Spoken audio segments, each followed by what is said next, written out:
Gloria sea al nombre del Señor. Mis hermanos, que el Señor le bendiga rica y abundantemente. Que la paz del Señor sea sobre todos ustedes en el nombre poderoso del Señor Salvador Jesucristo. Desde aquí, desde la Iglesia Cristiana Lo de Berea, bendecimos y pedimos al Señor. Nosotros no bendecimos a nadie, sino que pedimos al Señor que bendiga a todos los oyentes, sean cristianos o no sean cristianos. Les recordamos que nos pueden localizar por la Iglesia Cristiana Lo de Berea en YouTube, en el versículo con la Biblia dentro abierta y un pequeño eslogan que dice Lo de Berea. Puede localizar ahí, hermano, las enseñanzas, estudios que estamos llevando a cabo. Si te gustan, le da like, te puedes suscribir también dándole a la campanilla para que te lleguen por medio de notificaciones cada vez que subamos una enseñanza. También en ese mismo orden, si te gusta, puedes compartirlo con otros hermanos que tú creas que le pueda servir de bendición o orientación sobre los temas que estamos tratando. También puedes localizarnos en Facebook por Iglesia Cristiana Lo de Berea. Allí vas a encontrar una fotografía con el rostro de este personaje que te habla, y puedes cliquear allí también y ver allí también en detalle las enseñanzas que estamos llevando. Hoy, como todos los viernes, vamos a estar tratando por largo tiempo, hermano, sobre los profetas de Israel. En el primer estudio que dimos sobre los profetas de Israel, tocamos la identidad de estos profetas.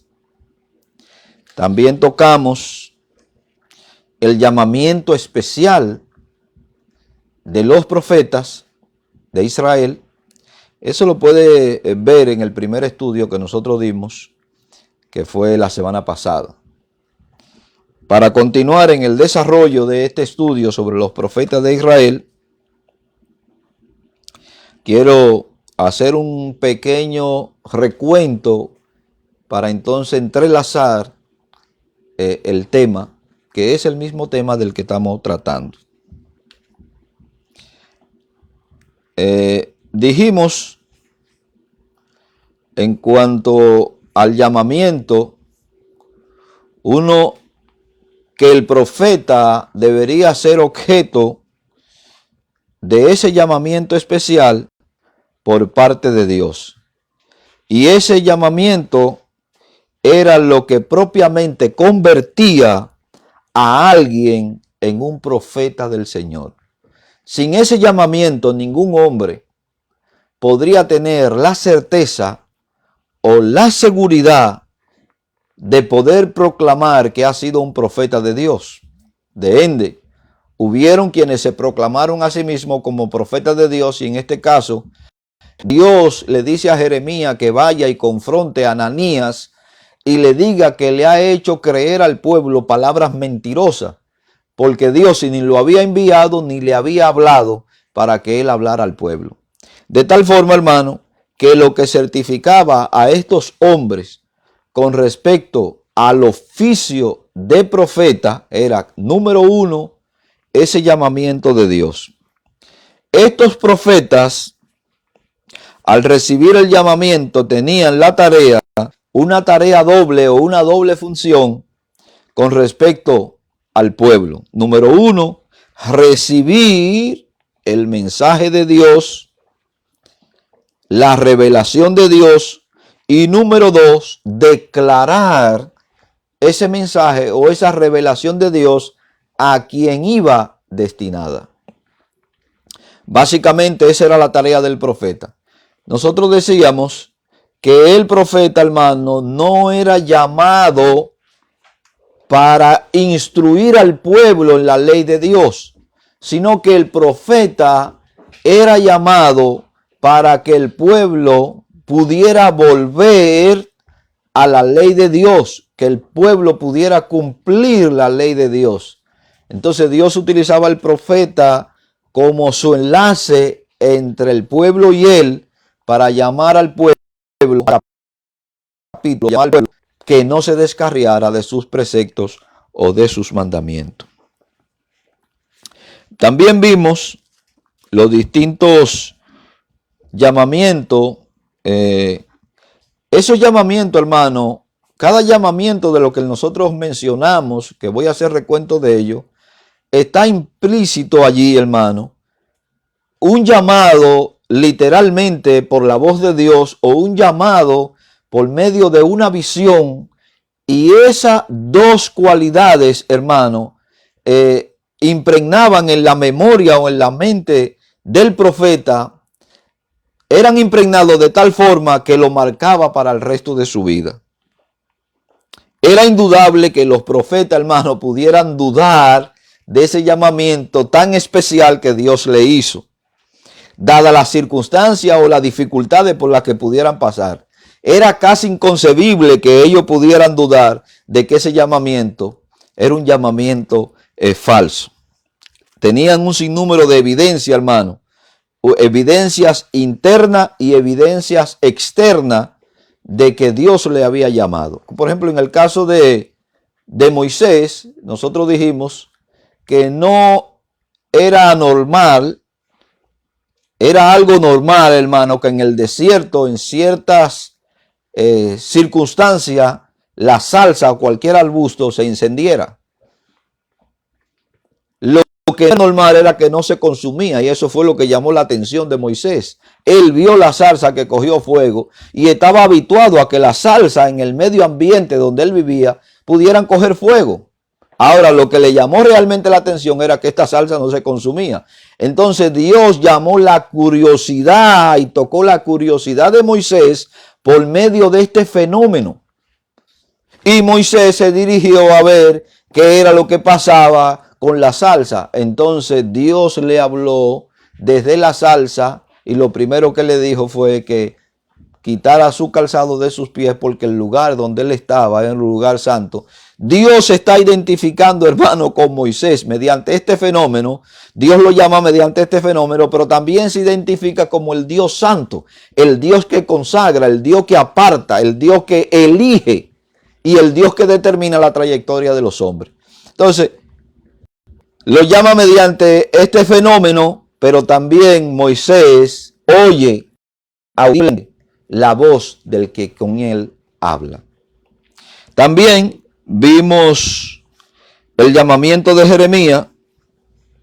Cuando usted va al capítulo 1, en el verso 5 de Jeremías, Dios le dice a Jeremías, hermano, como conocedor de todos los designios de los hombres, la presciencia de Dios, podríamos hablar aquí, hermano, que Dios conoce los designios de los hombres. Dice, antes que te formases en el vientre de tu madre. Es decir, hermano, antes de que el padre y la madre de Jeremías tuviesen relación, ya Dios había visto a Jeremías en el tiempo. Antes de que se formara, de que ese pequeño esperma entrara y ovulara allí, hermano, antes de que comenzara a estructurarse todo eso, ya Dios había conocido a Jeremías con antelación. Y eso es lo que dice en el verso 5 del capítulo 1 de Jeremías. Antes de que te formase en el vientre de tu madre te conocí, y antes que naciese te santifiqué. Aquí aparece otra vez la palabra santifiqué, porque Dios siempre se va a identificar con el Dios santo. Dios siempre se va a identificar con eso. Te santifiqué y te di por profeta a las naciones. Pero aquí vemos, hermano, que Dios le da por profeta a las naciones, no a la nación de Israel, sino a las naciones, en el verso 5 del capítulo 1 de Jeremías. También vimos, hermano, el llamado de Amós, cuando Amós se refiere a su llamamiento con las siguientes palabras en el capítulo 7, verso 14 y verso 15 del libro de Amós. Amós dice, respondiendo Amós y dijo a Amasías, en este caso Amasías era el rey, no soy profeta sino que soy boyero y recojo higos silvestres. Le está hablando aquí, hermano, de dos cosas, de dos actividades de las que hacía Amós. Una, atendía al ganado, el hombre era ganadero, y la otra también era agricultor o tenía un sembradío de fresa silvestre. Entonces, Amós dice, hermano, que estando en su actividad y esforzándose en su actividad, Dios lo llamó. Dios le habló a Amós. Y Jehová me tomó de detrás del ganado, que es por lo general donde van la gente que brega con las vacas, los boyeros van detrás, marcándole el paso o dirigiéndolo. Me llamó de detrás y me dijo, ve y profetiza a mi pueblo Israel. Entonces queda implícito, hermano, en la mente de este hombre dos cosas. Número uno, que él no era profeta, ni era hijo de profeta, ni tenía ninguna relación con los aspectos del profetismo. Pero Dios en su actividad lo llama a él. Con esto, hermano, quiero enfatizar que Dios no llama a personas vagas. Usted puede ser jubilado, ya trabajó. Pero Dios no llama vago. Dios llama a gente que han sido personas o que están ocupadas o hayan estado ocupados, y Dios lo llama, hermano, para que trabajen en su obra.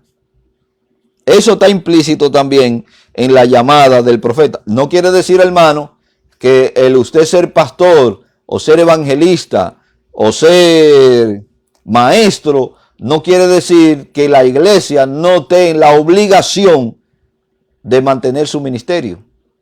Porque la Biblia así categóricamente manda a la iglesia a sostener y a pagar un salario digno al ministro. Y en eso nosotros estamos claros.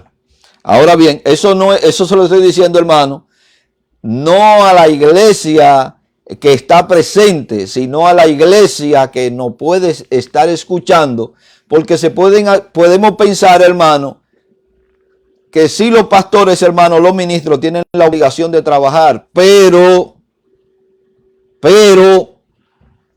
cuando el ministro, hermano, dedica o tiempo compartido a la iglesia y tiempo compartido a sus labores cotidianas para la mantención de su familia, naturalmente, hermano, su tiempo es un tiempo menos productivo con respecto a la obra del Señor.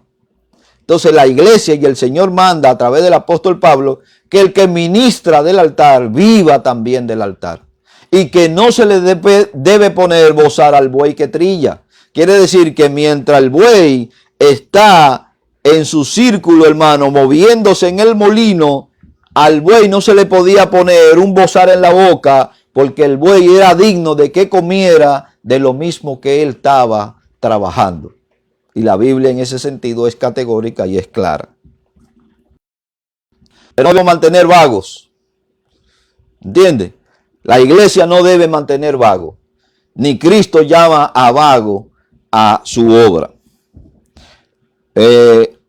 Cuando usted va, por ejemplo, también hablamos sobre Isaías. Y Dios llama a Isaías, hermano, en un momento de una tragedia nacional. Cuando el rey Usías muere, y eso es lo mismo que en el año que murió el rey Usías, Dios aprovecha precisamente ese evento para mostrarle a Isaías que el rey de reyes todavía estaba sentado en el trono, y que aunque faltara el rey de Israel, el rey de reyes y el que ponía los reyes en Israel seguía existiendo.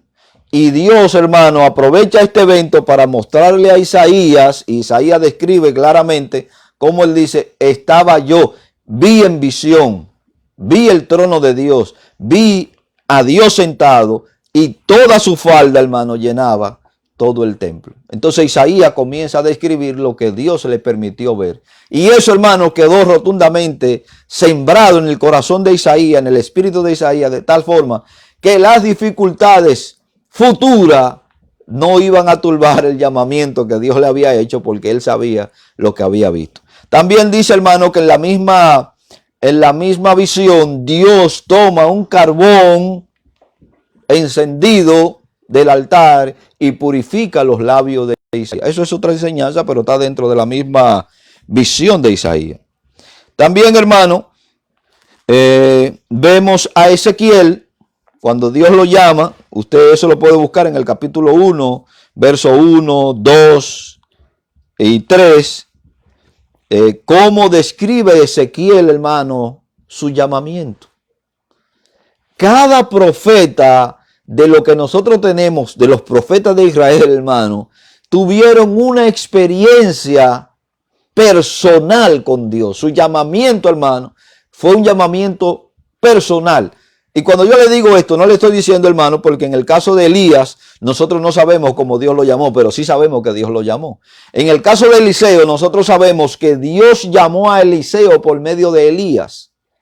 Y la señal que Eliseo puso a ver si su llamamiento era real, fue que le dijo, yo quiero una doble porción de la que tú tienes. Y Elías le dijo, si me ves partir claramente, entonces tú obtendrás lo que tú quieres. Pero, hermano, nosotros vemos la experiencia también en el caso de Eliseo, aunque no escuchó la voz audible de Dios, que Dios lo llamó a través de Elías, nosotros vemos a Eliseo comprobar que su llamamiento era un llamamiento real. Lo primero que hizo fue que le dio con el manto de Elías, hermano, y se separaron las aguas para él poder cruzar.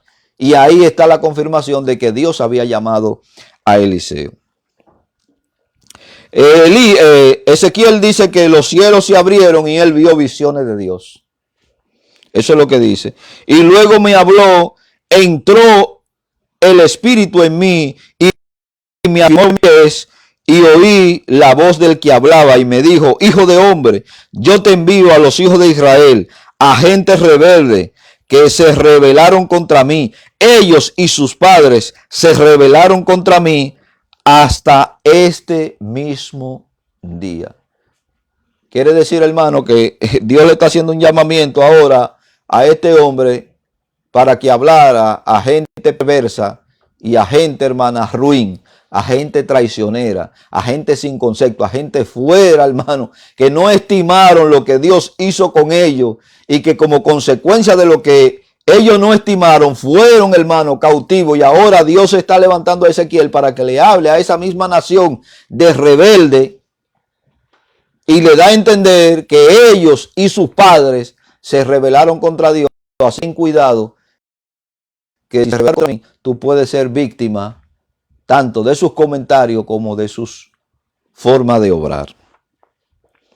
Es digno, hermano, de notarse que el llamamiento profético fue conferido a menudo en conexión con una experiencia extraordinaria, como hemos venido mencionando, que ayudó al profeta a percatarse del auténtico llamamiento que Dios le había hecho. Cada uno de estos llamamientos que yo le estoy diciendo, hermano, ha impregnado con una experiencia tanto audible como visible a los profetas de tal forma que ellos concibieron que su llamamiento era un llamamiento realmente del Señor. En el caso de Moisés, la salsa; en el caso de Isaías, la visión sublime; en el caso de Ezequiel, comió, y eso te lo encuentras en Ezequiel 3:3. En el caso de Ezequiel, dio el rollo y dice que comió el rollo, le supo dulce y después le supo amargo. Y esto, hermano, habla de una condición y una preparación en términos simbólicos de la llenura de la palabra de Dios en la vida de Ezequiel. Bendito sea el nombre del Señor. En el caso de Isaías, sus labios fueron purificados por el carbón encendido que fue sacado del altar. Ahora, hubo algo, hermano, que yo le toqué y le hablé sobre el gran coraje de estos hombres. Eran hombres de gran coraje, hermano. Dios nunca ha llamado a cobardes a su fila. De ende, nosotros decíamos que el reino de los cielos se hace fuerte solamente los valientes. lo arrebatan. ¿Qué es lo que le estoy diciendo con esto, hermano? No es que usted sea un gallardo, no es que usted sea no, yo no le estoy hablando de eso, hermano, porque el Señor a lo cobarde, como en el caso de los apóstoles, le dio su Santo Espíritu, lo invistió, hermano, de ese poder, de esa valentía para que puedan ser testigos fieles de la resurrección de Cristo. Lo que estoy diciendo, hermano, que estos fueron también hombres con un carácter definido. Estos no eran mamitas. Y las iglesias, hermano, están llenos de mamitas. Están llenos de hombres y de mujeres lloronas que están llorando por todo, del 3 al 4. Y Dios no quiere, hermano, que por eso dice el apóstol, Dios no nos ha dado espíritu de cobardía, sino de poder, de amor y de dominio propio. Entonces el hombre de Dios y la mujer de Dios tiene que tener carácter. Y el carácter solamente se forma, hermano, a través de la forja del fuego. Solamente el fuego hace a hombres, hermano, con carácter estable. Solamente el fuego lo hace al hombre o a la mujer con carácter estable. Esos niños que usted ve, hermano, que a veces nosotros lo consentimos mucho y lo criamos y lo ponemos y que ten cuidado que no te vaya a caer y que, hermano, suelen ser las personas más sufrientes, mayormente en los matrimonios o en las relaciones interpersonales que puedan tener con otros. Porque comienzan a tener hasta una caída, le tienen miedo. Déjelo que se caiga, déjelo que salte, déjelo que brinque. Que las experiencias van a ir forjando el carácter en esa persona. Y si nosotros, hermano, tenemos esto, o los psicólogos nos enseñan, hermano, sobre estos aspectos, imagínense cuánto no puede enseñarnos Dios sobre esos aspectos. Dios, hermano, estuvo interesado en estos hombres y eligió hombres y formó hombres con un carácter y un temple, hermano, que no se iban a doblegar ante el pecado, ni se iban a doblegar ante el chantaje, ni se iban a doblegar, hermano, en cuanto a vender el mensaje del Señor. Eran personas, hermano, que tenían una visión determinada del mensaje que tenían que dar y pese lo que pese, ellos iban a dar ese mensaje. Ahora, en cuanto al carácter, una razón por la que la relación, hermano, hereditaria no era conveniente para el oficio de profeta es que cada uno de ellos debía ser una clase de persona muy especial. Los profetas, como les he dicho, eran personas muy especial. Primeramente, hermano, por su llamamiento. Y eso lo explicamos en el primer estudio, la diferencia entre el profeta y el sacerdote. Estos recibían su llamamiento especial de parte de Dios, mientras que el sacerdocio era un asunto de herencia. No eran ministros que pudieran desempeñar, no eran ministros, hermano, que se iban a cobardar en cuanto a no desempeñar la función para el oficio que Dios lo había llamado. Gloria sea el nombre del Señor. El profeta, a diferencia del sacerdocio, hermano, que no era un asunto hereditario,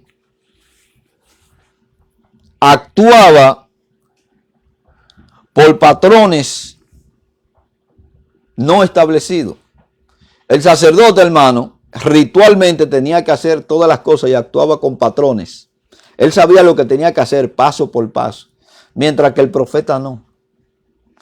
El profeta podía estar, hermano, de rodillas, o podía estar acostado, podía estar en el caso de Amós trabajando, y Dios lo llamaba y le decía: ahora ve y dile a fulano de tal, o al rey fulano de tal, o a la nación fulana de tal, lo que va a acontecer.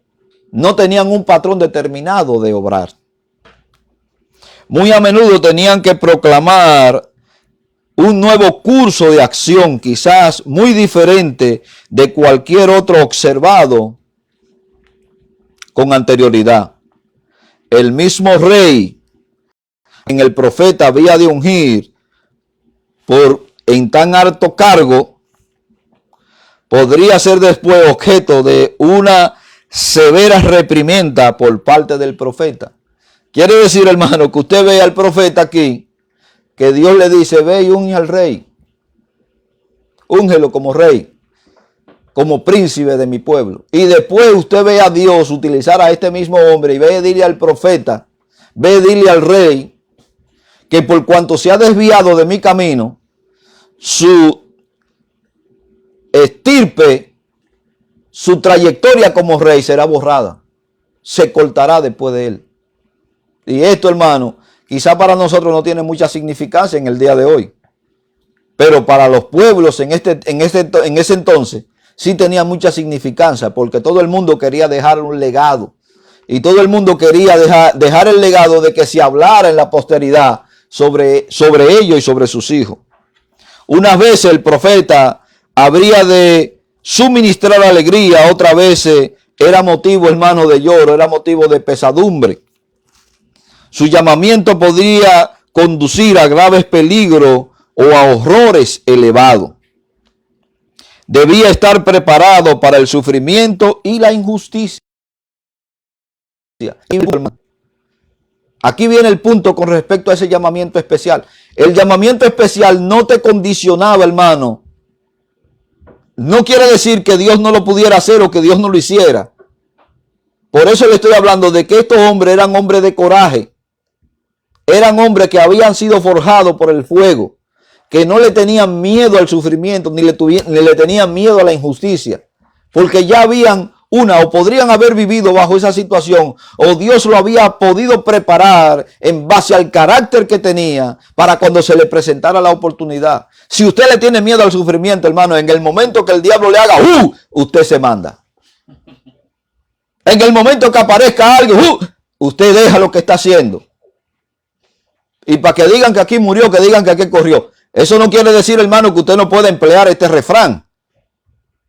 Porque ante el peligro, el Señor nos enseñó a nosotros, hermano, que muchas veces quisieron apedrearlo y muchas veces quisieron matarlo. Y Él pasó por el medio de ellos y se fue. Si usted ve el peligro, evítelo. Si lo ve, evítelo. Pero van a haber circunstancias, hermano, en las que el peligro usted va a tener que confrontarlo. Como cristiano usted va a tener que detenerse y decir, aquí estoy yo. Y si tengo que pagar, hermano, el testimonio de Jesucristo, yo lo hago. Y va a tener que hacerlo. Y el tiempo va caminando precisamente, hermano, a ese entorno, a que nosotros, y a mí me alegra esto, hermano, porque aquí entonces va a haber la separación del trigo y de la cizaña, de los falsos cristianos, de los falsos creyentes, de los pseudo cristianos que están dentro de la iglesia, de los que tienen un espíritu religioso. Cuando venga la persecución, aquí vamos a saber, hermanos, cuáles son los que pueden decir presente cuando diga, vamos a dar un culto hoy. Y vamos a abrir nuestra puerta y vamos a cantar al Señor. Y que pase lo que tenga que pasar. Entonces vamos a ver cuáles son los que aman su vida y cuáles son los que pueden perder su vida por causa del Señor. Entonces el profeta, hermano, tenía que ser una persona que no le tuviera miedo al dolor y mucho menos que le tuviera miedo a la injusticia. Asimismo que fuera, que no le tuviera, hermano, miedo a la incomodidad. Aquí hay un problema. Porque los cristianos, hermanos, de aquí, de esta gran Miami, sí que están cómodos. Si hace frío, no van a la iglesia. Si hace calor, no van a la iglesia. Si en la iglesia no hay buen aire acondicionado, no puedo ir a la iglesia. Si no me pasan a recoger a tiempo, no voy a la iglesia. Si no tiene buena pantalla. Si no hay un buen sonido, me molesta el timbre del oído. Si hay poca iluminación, tengo que forzar demasiado la vista. Oiga, mi hermano, cuando a usted le digan que lo van a meter como metían a los cristianos de la primera iglesia, de la iglesia primitiva, en calabozo, en el más hondo de allá, en donde hace más frío, en donde no hay ninguna hoguera para calentarte, entonces tú vas a saber si realmente tú estás dispuesto a morir por Cristo. Porque yo no entiendo, hermano, porque mire, yo conocí una señora que Dios la había llamado, según ella, Dios la había llamado a ella a ser misionera. Y esta señora, yo la conocí aquí en Miami, me reservo la iglesia Y una persona de República Dominicana, allá en República Dominicana, en un campo, la invitó a ella para que ella fuera a predicar, hermano. Y en esos campos, usted sabe que actualmente hay muchos campos que están haciendo sus casas, hermano, y las iglesias que tienen los baños adentro. Pero le estoy hablando, hermano, 20 años para atrás. Y el servicio, hermano, el baño estaba afuera. Entonces, cuando le tocaba bañarse, ella fue por una semana y creo que duró 2 días allí. Duró 2 días, hermano. Predicó 2 días y volvió para atrás. Porque entraba a ese baño Entonces, como que ella dice que el Señor la llamó a ser misionera. Y si aquí está cómoda, hay que calentarle el agua. Hay que llevársela al baño. Y dice que no, porque usted tiene el baño y tiene ahí mismo el bañadero, no como nosotros lo tenemos ahora, que está, ok, aquí tiene el inodoro, a veces no es el inodoro, allí tiene a veces lo que tiene es una cosa de hecha ahí, resuélvase como usted pueda, o tiene el agujero solamente ahí en el piso, para que usted tenga que agacharse. Entonces, y se mandó, hermano, duró 2 días y era por una semana y no aguantó. Y entonces, ¿cómo Dios te llamó? Y si te toca ir a una selva, como a pastores que yo he conocido, hermano. Y cuando y le estoy hablando, hermano, de un pastor que fue con sus 3 hijos viviendo en un país europeo, lo mandaron, hermano, por ahí por Ecuador, y dice que se me lo metieron para una selva, que el diezmo que le daban, hermano, el primer diezmo que él recibió fue un macaco de eso, un monito,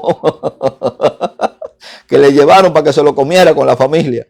Y después le llevaron una serpiente grandísima para que se la comiera. Y dice, y hermano, ¿y qué hago? Comémelo. Entonces, parece, hermano, fíjese lo que yo le estoy diciendo. Entonces, ese es el precio del llamamiento. Porque ¿qué va a hacer? ¿Qué hace usted allí? ¿Qué hace? Habituarse, hermano, a lo que está pasando allí. Entonces, los profetas de Dios, hermano, tenían esa investidura, hermano, tenían el carácter de decir, oye, es para el calabozo, vamos para el calabozo, pero te voy a dar el mensaje que te tengo que dar. Va a cometer injusticia contra mí, pero vamos para allá, que te lo voy a dar el mensaje. Me va a matar, vamos para allá, que te voy a dar el mensaje. Entonces, el carácter, hermano, del hombre de Dios. Estaba preparado para el aplauso, pero también estaba preparado para la injusticia. Ese es el llamado del hombre de Dios. Aplauso. Aquí no es todo carita feliz. Eso es, hermano, a veces ni en los dibujos todo es carita feliz. Ni en la película todo es carita feliz. ¿Entiende? Eso puede ser en la imaginación suya, que todo puede ser carita feliz. En el evangelio no es todo carita feliz, hermano. En el evangelio, hermano, es lloro, es sufrimiento. También tiene sus alegrías, tiene sus regocijos, porque cuando usted está sufriendo, hermano, oiga, cuando usted está sufriendo y sabe que está sufriendo por la causa de Cristo, interiormente usted tiene un gozo, hermano, inexplicable. Usted se siente gozoso y se siente victorioso. Inexplicable por lo que usted está sufriendo. Aunque la carne se siente, hermano, y quieran, Satanás quiera entretejer sus sentimientos, pero usted se siente gozoso. Aquí no es todo, hermano, no es todo risa, pero tampoco todo es llanto. Aquí tenemos una y de otra. Y eso es gracias al Señor que nos va llevando de esa forma. Ahora, veamos algunos ejemplos con respecto a la valentía y el coraje de estos profetas. En el primer acto, hermano, mire, oiga bien, si usted vive en una casa, donde en esa casa lo atienden, lo menos que usted quiere hacer es desarreglo o agravio para ganarse la mala voluntad de la gente. Oiga lo que le estoy diciendo. Y sobre todo del padre de familia. Imagínese, hermano, de lo que yo le estoy hablando, que un niño de 10 años más o menos tenía Samuel, cuando Dios lo llamó, hermano, al ministerio de profeta, aunque él tenía la línea sacerdotal, Dios lo llamó, hermano, al ministerio de profeta. Y el primer mensaje que le da Samuel a Eli, al que lo estaba cuidando, al que lo estaba instruyendo, y a usted no sabe cuál fue el mensaje que le dio. Prepárate que tú y tu casa van a hacer todo. ¿Cómo usted piensa? Un niño de 10 años, hermano, de 10. Lea la historia de Samuel para que usted vea, hermano, que ese primer mensaje, si nosotros hoy nos aterramos, de predicarle a una gente el evangelio, no, porque como no sabemos cómo va a actuar, cómo va a responder. Imagínese ahora, hermano, un niño de 10 años, que Dios le diga, yo te voy a llamar al ministerio de ser profeta, del profetismo, pero ahora tu primer mensaje tiene que dárselo precisamente a tu instructor, de decirle que él y su casa van a ser todo cortado del ministerio y que el ministerio concluyó con él. ¿Eh? Eso usted lo puede encontrar en 1 Samuel capítulo 3, desde el verso 4 al 18. Esta era una tarea realmente desafiante para Samuel, cuando es probable que este niño tuviera, hermano, 10 años. El segundo ejemplo, nosotros lo vemos, también está involucrado Samuel, hermano.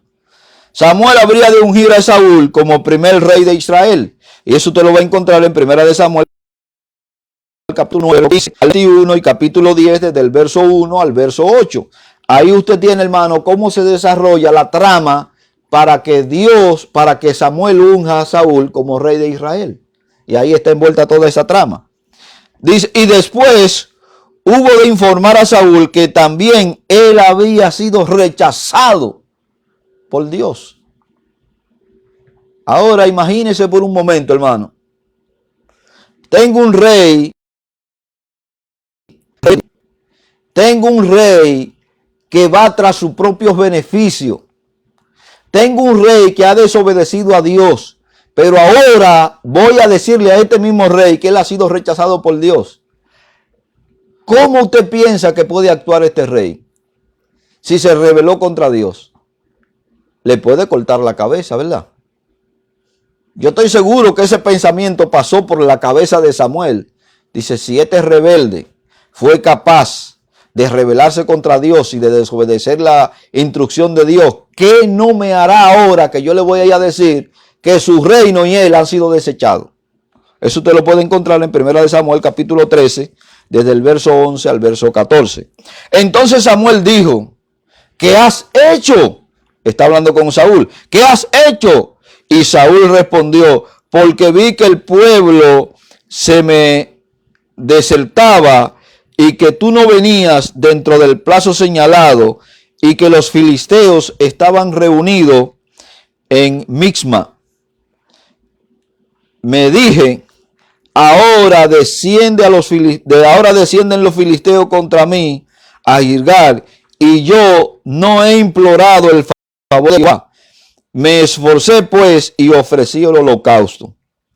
Entonces Samuel dijo a Saúl, locamente has hecho, no guardaste el mandamiento de Jehová tu Dios, que él te había ordenado, pues ahora Jehová hubiera confirmado tu reino sobre Israel para siempre.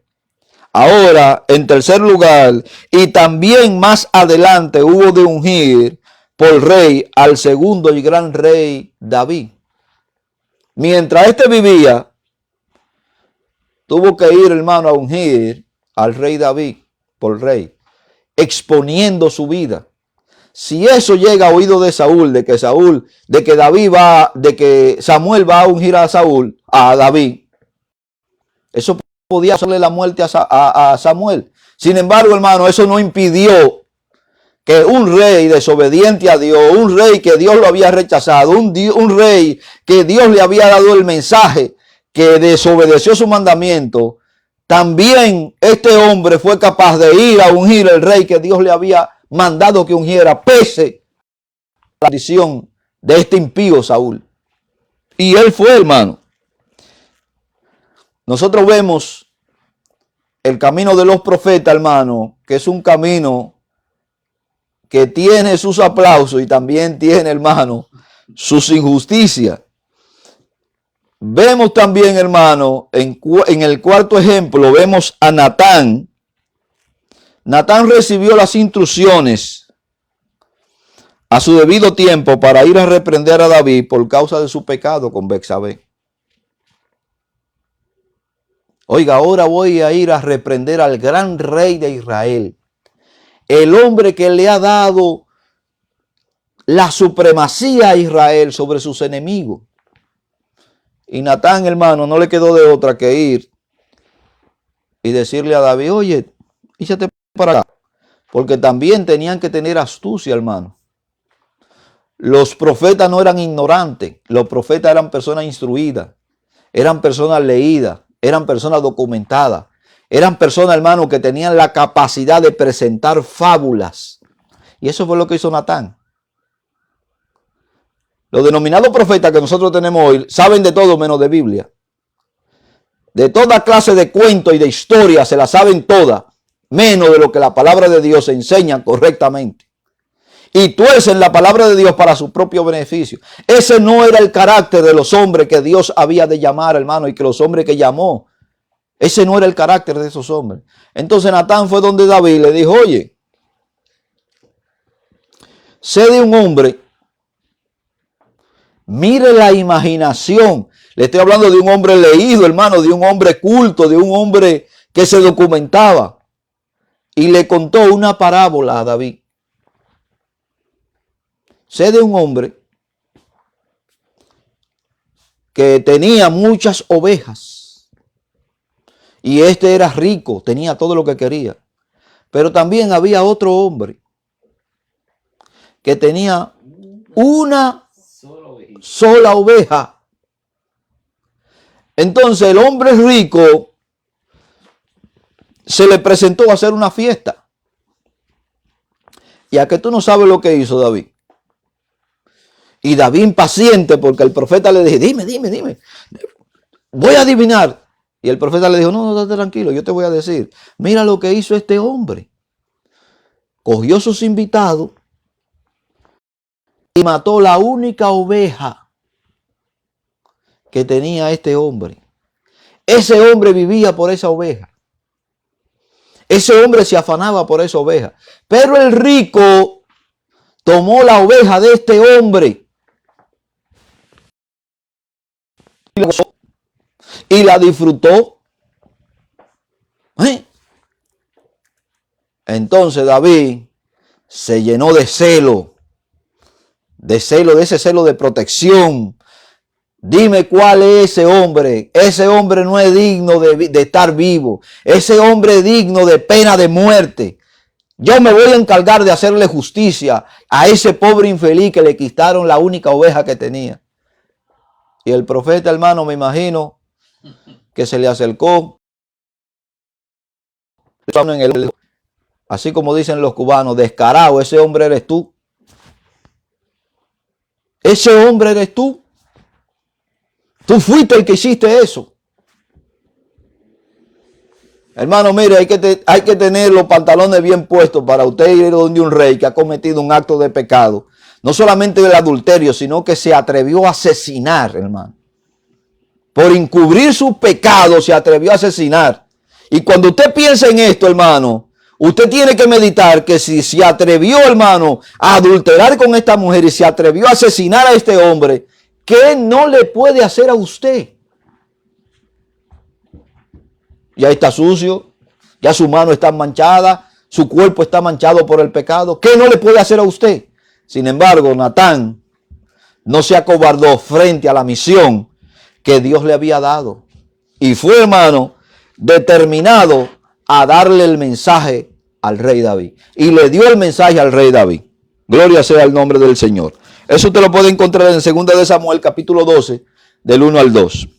Y era una prueba muy fuerte tener que dar esta clase de mensaje al rey más grande de todos los tiempos que pudo dar Israel en su tiempo. 5. Años después, el profeta Gad, y le estoy poniendo, hermano, algunos ejemplos sobre los profetas para que usted entienda que cuando nosotros hablamos del carácter de los profetas y que eran personas de un alto coraje, usted no piense únicamente en un profeta. Oh, esa característica la tenía este profeta. No, hermano, todos los profetas de Israel estaban ceñidos con el mismo espíritu, estaban ceñidos del mismo carácter y estaban ceñidos bajo el mismo llamamiento celestial.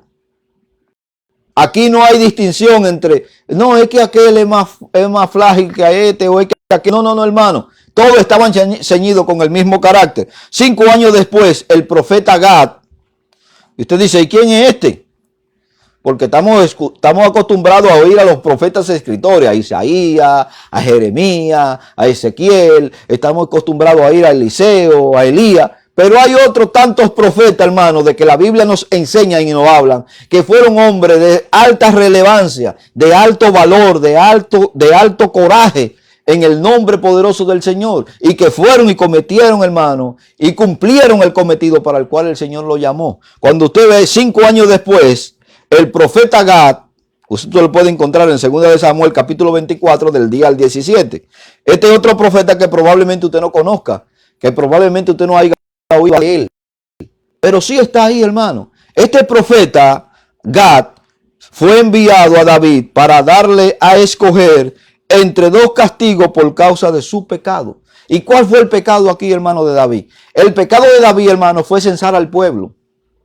Ese fue el pecado de David. David mandó a censar al pueblo para saber cuántos hombres de guerra tenía.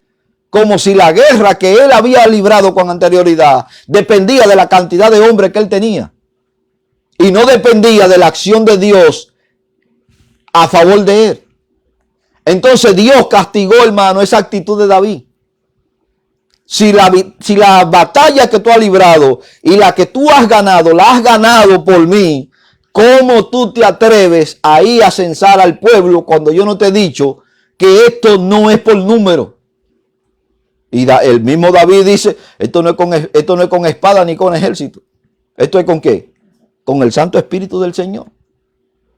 Entonces David aprendió la lección. Pero ¿quién fue a darle el mensaje? Vino un ángel a decírselo. ¿Se le apareció Dios en el desierto o en la cueva? No, no, hermano. Dios utilizó una de sus bocas. Y esos profetas de Israel, hermano, fueron la boca de Dios para llamar a los reyes y llamar al pueblo al arrepentimiento por causa de apartarse de la ley de Dios. Y ahora Dios envía a Gad y le dice, échate para acá. Ahora elige tú entre esto y lo otro por causa de tu pecado. A ti Dios no te ha mandado a ti a censar el pueblo. Tú censaste al pueblo de Dios sin la autorización de Dios. Eso usted lo puede encontrar en 2 de Samuel capítulo 24 del día al 17. En el ejemplo 6, el profeta Abías, ese es otro profeta que yo estoy seguro que usted nunca había oído mencionado de él, pero está ahí. Abías tuvo primero que prometer a Jeroboam, y para eso usted tiene que ir a Reyes, para usted saber quién era Jeroboam. Fue el hombre que Dios le dio, hermano, y ahí se cumple la palabra de Dios cuando Dios le dice a Salomón que por causa de sus pecados el reino iba a ser dividido. Y Salomón dijo, gracias te doy porque no pasó cuando yo estaba vivo. Fíjese la intención de este hombre, que va a pasar después que yo muera. Entonces Jeroboam, que era enemigo de Salomón, hermano, y que se fue a Egipto, Dios le dijo, hermano, a través de este profeta, que él lo iba a poner como rey de las 10 tribus en la división de Israel. Cuando Israel se divide, que quedan 2 tribus aquí, en tierra de Judá, y las otras 10 tribus se van al norte. Este profeta Abías, el profeta Abías tuvo que primero que prometer a Jeroboam la nueva nación de Israel. Eso usted lo va a buscar, Primera de Reyes, capítulo 11, del verso 29 al verso 39. Ahí se topa con este profeta y este profeta le dice, Dios te va a poner como rey en Israel. Estate tranquilito, que Dios te va a poner como rey. Y después decirle que él y toda su descendencia serían barridos por completo del reinado. ¿Cómo usted digiere esto? El hombre le da una noticia y Dios te va a poner como rey, y después el hombre va y le dice, mira muchacho, de tu estirpe no va a quedar, mira, ni siquiera uno. Todos van a ser muertos por causa de la espada. Desde ti para abajo todo lo tuyo. De ti no va a quedar, mira, más que el nombre en la historia de lo que tú hiciste y de lo que pasó. ¿Cómo se come eso, hermano? Te voy a dar la buena noticia, ahora te voy a dar la mala. Y la mala te la voy a dar por lo malo que tú hiciste. Entonces estos hombres, hermano, eran hombres de entrañable valor. Eso te lo encuentra en Primera de Reyes, capítulo 14, del 6 al 16. En el séptimo ejemplo, aparece, usted va a encontrar, hermano, cuando usted lee la historia usted lee en Reyes, lee en Samuel y hasta en Crónica, le va a aparecer una palabra, el varón de Dios. De ahí que nosotros tomamos el nombre, y cuando nosotros vemos a un hombre de Dios, varón de Dios. Dios te bendiga, varón de Dios. Ese término que se aplicó, que Dios le aplicó, que no se identificó el nombre del profeta, en hebreo es Ish Elohim, varón de Dios, Ish Elohim. Oye, hermano, estoy aprendiendo de hebreo aquí, pero gloria al Señor. Que significa varón de Dios. Su significado es obvio. Se refiere primeramente al profeta como quien ha sido escogido y enviado por Dios. Fue enviado a reprender a Jeroboam por el falso altar que él había erigido en Betel. Eso usted lo encuentra en Primera de Reyes, capítulo 13, del 1 al 10. Este varón de Dios, que no se identifica el nombre de Dios, el nombre del profeta, Dios lo utiliza para ir a reprender a un idólatra. Al mismo que Dios le dijo que lo iba a poner por rey, este mismo fue, hermano, y construyó un altar al dios Baal y a los dioses paganos. Y Dios utiliza a este varón de Dios para irlo a reprender por causa de lo que él había hecho. O sea que usted está reprendiendo. Los profetas, en su mayoría de los casos, hermano, trataron con los reyes y trataron con un pueblo rebelde. De ahí que Dios tuviera que dotarlo a ellos y formarlo mediante esa forja del fuego, hermano, forjar su carácter por la misión que ellos habrían de desempeñar. Bien, hermano, quisiera concluir con estos dos últimos ejemplos, ya para entrar en otra sección, y esta sección la vamos a dejar para el próximo viernes. El próximo ejemplo que quiero ponerle, que sería el ejemplo 9, Eliseo anunció a Jerel que sería rey de Asiria. Este ahora está fuera, hermano, de los contornos del pueblo de Israel. Esto es un asirio que Dios le dice que él lo va a poner por rey, del rey de Asiria. Pero Eliseo le dijo a este hombre, hermano, llorando, que Dios lo iba a poner por rey. Y aquí usted no sabe por qué el profeta lloró. Porque el profeta sabía, hermano, los grandes males que este hombre le iba a hacer al pueblo de Israel. Y aún así, hermano, este hombre fue y cumplió con ese cometido. Le estoy dando una buena noticia, aunque no quisiera dársela, porque yo sé el mal que él le va a hacer a mi nación. Eso usted lo puede encontrar en Primera de Reyes, capítulo 8, Segunda de Reyes, capítulo 8, del 7 al 13. Él sabía. También tenemos, por último ejemplo, hermano, de valentía, de coraje, de valor, a Jonás, que fue enviado a la nación extranjera y temible, y esa temible ciudad de Nínive, para predicar el evangelio del arrepentimiento. Y usted dice, ¿cómo el evangelio? Sí, hermano, el evangelio ha existido de toda la vida. El evangelio, el primer evangelio que se predicó fue el evangelio que Dios le predicó a Adán y Eva, ese evangelio de arrepentimiento. Y fue el evangelio que también que le aplicó cuando mató, hermano, el cordero y le puso la vestimenta. Ese derramamiento de sangre, hermano. Jonás también fue y predicó ese evangelio, porque el evangelio tiene la connotación de llamar al hombre al arrepentimiento. Y esa fue la connotación que Dios le dio a los profetas para tratar tanto con los reyes como con el pueblo de Israel. Así que, hermano, Dios le bendiga en esta noche rica y abundantemente. damos las gracias al Señor. Le seguimos diciendo a nuestros hermanos y amigos que nos ven por estas redes sociales que pueden localizarnos en el canal de YouTube Iglesia Cristiana Los de Berea. Ahí lo va a encontrar con un logo y la Biblia abierta y la pequeña frase Los de Berea. Puede cliquear ahí y ver todas las enseñanzas que tenemos, que hemos estado dando. Puedes suscribirte. Si te gusta el estudio, la predicación, también puede compartirla con otra persona que le pueda servir de bien.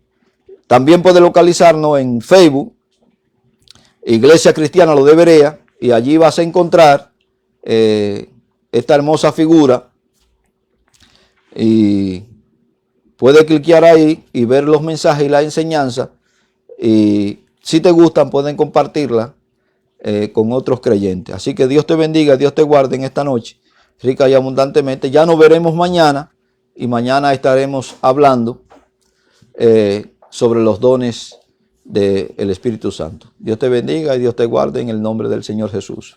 Amén.